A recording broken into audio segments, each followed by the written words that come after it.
103.5 on the dial out there.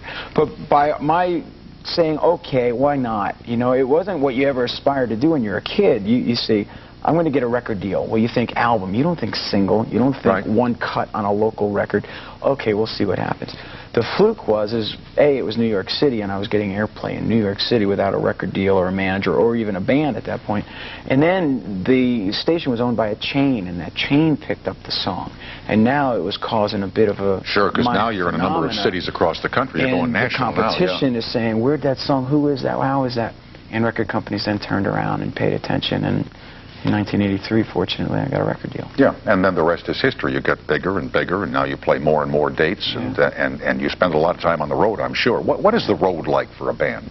You know, those of us who don't do it or who do the road once a year or twice a year, it's very difficult because you're not doing it all the time. Yeah. You know, it's tough being away. You know, you got to take care of your laundry, take care of your food, get your sleep, keep your life in order. That's tough if you don't do it all the time. It's similar to the life of a traveling salesman or this, you know, or a circus act, because in essence what you do is you live out of a suitcase. You know, everything you have is confined to that suitcase, and that's it. And you're on a bus until you get to a situation where hopefully you can fly. That's your home. So all you have is that bus, and especially coming up through the ranks, you don't even get hotel rooms except for days off. So 5 nights a week you're sleeping on a bus, and 2 nights you're in a hotel room if you're lucky. And then you've got a roommate. So the time coming up, but I wouldn't have traded that for anything. You meet people in other cities that you befriend. You find your favorite place to go get a burger or go to a bar, and the experiences then mount up. And what I've done, the way I've seen the world and the way I've done any sightseeing was out the window of a bus or a car. You take the picture, there's Mount Fuji there on the bullet journal. Oh, that's nice. And I didn't have any desire to climb it, you know. To me, that was the way to see the world. I remember on one of our tours, we were flying over Mount Rushmore and said, could you just go around one more time? You know, just picture didn't come out. So that's really the way you see the world. I know. The problem with the road, and when I've been on it for certain times, is you tend to go through all the places you'd like to stay, and you tend to stay in all the places you just as soon go through. Absolutely. You know, we went through Hong Kong and we stayed in Manila. Right. You know, it was just it was wrong. Right. What about in the early days on the road where maybe all of you have the bus and you probably can't afford a hotel room? You sleep in the bus overnight. That's right. That was life. And as an opening act, if you know, you'd get a pizza and a couple 6-packs of beer, and that was what you lived on. It was really actually the lifestyle that you prayed for. Sure. You know, and look back on so fondly.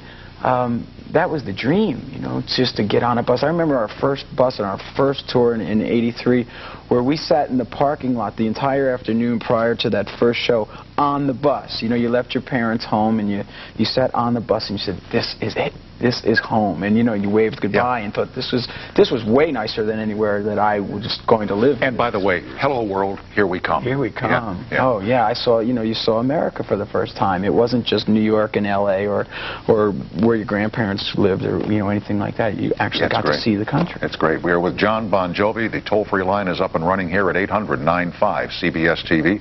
That's 800-952-2788. I'm Tom. This is the simulcast. We're coming right back after a short break.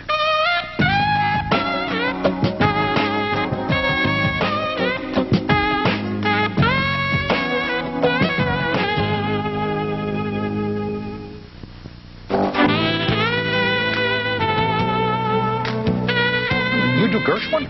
There was a tribute album to Gershwin this year that Larry Adler, the harmonica player, for his 80th birthday did, and George Martin, the producer of the Beatles, produced the album and asked me if I would sing a song, and for the opportunity to meet him and then Larry, I jumped at the chance and flew to London and sang the song. And how comfortable was it for you to do? It was no problem. It was easy. Good is good, isn't it?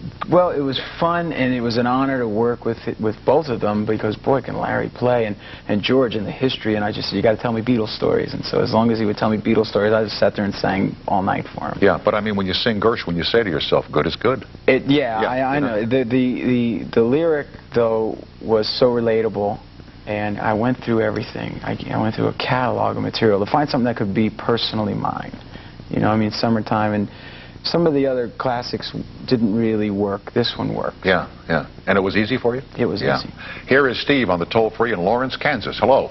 Hi, Tom. Hey, Steve, how are you? I'm doing great. How about you? I'm doing fine, thanks. Here's John Bon Jovi. He's right here. Hey, John. How's it going? Hi, how are you? Good. Hey, I appreciate you saying that you started doing the bar band circuit, and I'm wanting to extend an invitation to you to come to the fine community of Lawrence, Kansas, which has a hopping music scene, and do a bar gig. All right, you never know. You just never know. I mean, would you play a venue that small? Sure. Our situations usually are if we play a big venue and you've got the energy or you're staying the night, you find the local bar and you do that. Yeah. You just go. By the way, Steve, you know and All American knows. Remember the movie The Day After where they blew up the United States and everybody died on ABC? Yeah. The movie that was supposed to scare everybody. Isn't Lawrence, Kansas, Steve, the place where the bomb hit? That's where the movie was filmed. Yeah? Uh-huh. What was it like there? I mean, did that bring a lot of money into the local economy, millions of dollars? Oh, sure it did, because this is a non-union state, and they love that. Uh-huh. All right, Steve. Yeah. It's great to see you on, and especially after Dave. I think it's the strongest 2 hours on TV. You're kidding, really? No, and the CNBC stuff was also very good, you know, relaxed and informal and Right. all, but, you know, I really do think we need to call a sweat meeting and get this thing under control. Hey, Steve, we're having no more meetings this week. We're all through with meetings, all right? Let's call in the Mayo Clinic. I beg your pardon? Let's call in the Mayo Clinic dermatologist. All right, Steve, have a great weekend and take care, and thanks for the laugh. Best of success, Tom. All right, thank you, Take it sir. easy. All Bye, right, John. bye-bye. Bye-bye. Bye. Tracy in Attleboro, Massachusetts. Hi. Hi. How you doing, Trace? Good, thanks. How are you? I'm fine. John Bon Jovi's right here. Hi, John. Hi, Trace. Well, going with the previous caller, talking about playing hole in the walls in small clubs, I had the extreme pleasure of seeing you play in December, the benefit concert you did in Boston, Oh, yeah. which was amazing. I've Oh, seen that's you over a nice. dozen times, and the show was a free-for-all, and it was the most fun I think I've ever had at a show. Oh, thank you very It was one much. of the best concerts you guys ever did. Thank you. That's kind of you. Every Christmas, we for the last 5 years, I've done a very small theater in our hometown, and we charge an exorbitant amount of money for the tickets and give every nickel of it to the local food bank, the women's shelter, the kids, and 5 years running now. And this year, we decided, being that it's the 5th year, let's do 5 shows, and one of them was Boston. Again, the very, very small, intimate theater where anything goes, cover songs, new songs, old songs. But now, is there a plan to it, or do you just go in no. free for all and like? Truly from the cuff. In the Boston show, I had Drew Bledsoe out there singing. Oh, really? You know, Cam Neely. You love a bad name. Yeah, he and Scott Zolak and Matty Barr and Steve Diassi and all the Patriots and the couple of Bruin guys and all of these athletes that were there, and Peter Wolf from the Jay Giles band was at the show. And like Tracy, do you get to shout out? Could you play? Do they get requests in these things? They were asking Really? for a few. It was pretty hard to be heard, although it was a small place. We were making a lot of noise. Right. And what's the exorbitant amount of money you'd have to pay? Well, I don't know, actually, because I work in the concert circuit in Boston. And She got in for nothing. Here we are raising money for charity, giving it all to the cancer fund there in Boston, and she got in for nothing. I think you should make a donation to the Kiss Cancer Fund. Hey, I wanted to see you that bad. I snuck in. Tracy, I'm glad you There's got to be called. something to be said for that, John. There was. Yeah, Thank there you. is. Tracy, I'm glad you called. Have a good weekend now. Thank you. All Happy right. New Year, All John. right. Good night. Congratulations. Thank you, dear. What would be, in your view, what's the toughest kind of music you have to sing and play? What's hard for you to do? Oh, my. I don't know, because everything is really rock and roll based. It's not that I go out and do everything from stage stuff to classical stuff to country stuff. It's all stuff that I've written through the years. Oh, there you go. Okay. And it's based in songs that I've You've written. never sung anybody else's stuff? No, there was one song on my first album that a record guy says, if you do this, we'll give you a deal. I did it, he didn't give me a deal, you know. And I never Fool did. me once, shame on me. Fool me for once, That's yeah, right. shame on me the second Right, time. the second time. I was not a fool ever again. And it was a fine, nice song, but it was very difficult to relate to someone else's words and to sing about someone else's experiences. So it's never happened, and I hope it never does. You know, not a lot, but some musicians have fought hard against the battle of addiction and have lost to it. Most recently comes to mind the name of Kurt Cobain.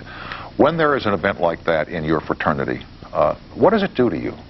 That affected me. It affected me greatly for a number of reasons, but one was that he had a baby daughter who was the same age as my own daughter. And the pleasure that my daughter gives me and brings to me, I'm sorry for her, his daughter, Frances, that she won't have that fun that I want to have with my own daughter, you know? And that's the first thing that really crushed me. But the pitfalls of this business, like any other high-profile business that all of us are in these days. I have a problem with, if you have a problem being famous, don't be famous. Yeah, exactly. Walk away. He could still write great songs. He could still play great songs. You know, why do you have to, you know, give in to the pitfalls of it? Just cool it. Don't go on the road. Or if you don't want to have that kind of attention and notoriety. I was talking here last night with Kelsey Grammer, and let's face it, when you become Kelsey Grammer, you forfeit a certain amount of your private life, and Sure. and if you don't want to do it, you just don't do Frasier anymore. That's all. Do it. And how do you keep those size 10s on the ground, those feet? How do you keep it all in balance? I don't know. I don't know that, you know, you certainly run amok for a while. I think it comes with experience of getting slapped down when you get too big, when you go home again, you know, where we're from, and the idea that everybody, like I said, still lives in the same area, and, you know, you go home at night when it's all over. There aren't any Joneses to keep up with, you know, in the Well sticks. said. You know? That's well said. No more Joneses to keep Yeah. up with. Back with John Bon Jovi for just a few more moments and a couple of your calls on the toll-free highway. And then a little bit later on tonight, Barry Minko, the young man who started out as a carpet cleaner and wound up going to jail for fraud, for defrauding people out of $26 million and more. We'll be right back after a break.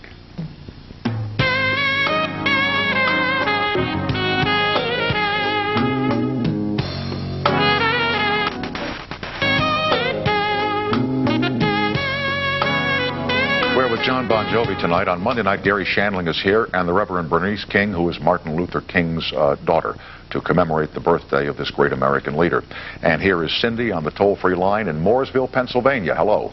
Hello. Good evening, Cindy. Good evening. Here's John Bon Jovi. Say hi. Hello, John. Hello, Cindy. I'm a big fan of yours. Thank you.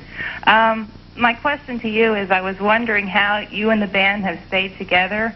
I know it's tough to keep a band together these days, and you guys seem like you're really close and have a good, strong friendship. Well, that's what it's based on. I think that we've seen the ups and the downs, and it is based on friendship. And without that, it really wouldn't be worth doing.